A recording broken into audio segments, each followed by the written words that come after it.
Friends, मैं Paltu Prasad Srivastava, an advocate registered with bar council of Maharashtra and Goa and also a management consultant. आजकल हम आपसे बात कर रहे हैं वेरियस फैक्टर्स जो है, वेरियस पार्ट जो है मैनेजमेंट का, उसके बारे में समझाने की कोशिश कर रहे हैं और ये भी बताने की कोशिश कर रहे हैं कि मैनेजमेंट टूल्स जो है, जो मैनेजमेंट बता रहे हैं, वो खेत में, एक दुकान में, एक फैक्ट्री में, एक ऑफिस में, आईटी कंपनी में, सब में जरूरत पड़ता है।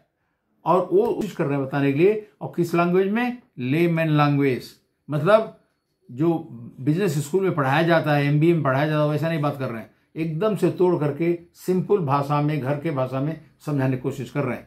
आज हम, अभी तक आपको मालूम है कि हम बता चुके हैं स्ट्रेटेजिक प्लानिंग, उसका human resource development, goal setting, organising, financial management और मार्केटिंग, इतना बोल चुके हैं। अभी आपसे बात करने जा रहे हैं कंट्रोलिंग। कंट्रोलिंग क्या होता है भाई? कंट्रोलिंग सब कुछ बढ़िया चल रहा, अगर हम कंट्रोल नहीं करेंगे किसी चीज को, पता नहीं चलेगा क्या हो रहा क्या नहीं हो रहा, तो पैसा बर्बाद हो जाएगा, रिसोर्स बर्बाद हो जाएगा। एक छोटा चीज ले लीजिए ना, कंट्रोलिंग में क्या होता है। कंट्रोलिंग में अगर पंखा हमने ऑन कर दिया, तो पंखा अगर हम कंट्रोल नहीं करेंगे और हम इधर चले जाएंगे उधर जाएंगे, पंखा चलता रहेगा, कोई कंट्रोल सिस्टम उसके लिए नहीं है, तो नुकसान होगा ना, बिजली बिल तो देना ही पड़ेगा हमको। तो इसलिए ये बड़ा इंपॉर्टेंट है कि कंट्रोलिंग सब फंक्शन में आता है। कंट्रोलिंग में बात कर रहे हैं तो हमें फिर वापस जाना चाहिए प्लानिंग में, कि मैनेजमेंट में कुछ भी होता है तो प्लानिंग डॉक्यूमेंट ही रिफर किया जाता है, उसी में सब लिखा हुआ है। तो प्लानिंग गए, प्लानिंग में देखे कि भाई हमारा इतना मैन पावर है, इतना हमारा गोल 5,000 मोबाइल फोन बेचना है, 20 आदमी लगेंगे इसके लिए, 50 आदमी लगेंगे, जो भी लगेंगे, अलग प्लान डॉक्यूमेंट है, उसका कॉस्ट है, कास्ट वगैरह सब है। और जो है इस तरह से रॉ मटेरियल लगेगा, इधर बनाएंगे, इसे बेचेंगे, सबको दिया हुआ प्लान डॉक्यूमेंट में। अभी हम कंट्रोलिंग की जब बात कर रहे हैं तो सवाल सबसे बड़ा ये आता है कि क्या कंट्रोल करना है।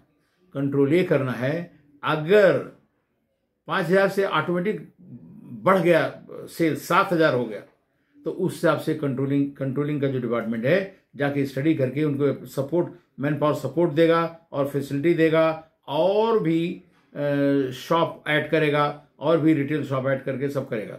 और अगर 5,000 का 4,000 होगा तो प्रॉफिट तो कम होगा, प्रॉफिट होगा तो पैसा आएगा कहाँ से? इसलिए कंट्रोलिंग डिपार्टमेंट जाकर के उनके मैन पावर को कम करेगा, उनके शॉप्स को, जो अगर आप खुद का शॉप है तो कम करना पड़ेगा, या रिटेलर हैं तो या तो उनको कमीशन बढ़ाना पड़ेगा, या तो कोई और प्रोडक्ट ऐड करना पड़ेगा जिससे उनको लॉस नहीं होने पाए, उनका दुकान नहीं बंद होने पाए।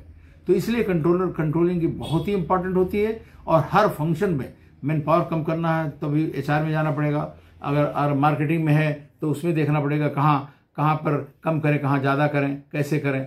और उसके बाद में रिसोर्स में जाना पड़ेगा, पैसा ज़्यादा खर्चा नहीं करें ट्रैवलिंग में, जब सेल्स 5,000 का 4,000 होगा तो कम करना पड़ेगा। ये सारे चीज़ें एक तरतीब से और प्लान डॉक्यूमेंट को रिफर करते हुए एक तरतीब से, मान लीजिए खेत का ले लीजिए उदाहरण, मोबाइल साहब का देख लिया, खेत में 500 टन होना था, मान लो 250 टन हुआ, तब क्या करोगे भाई?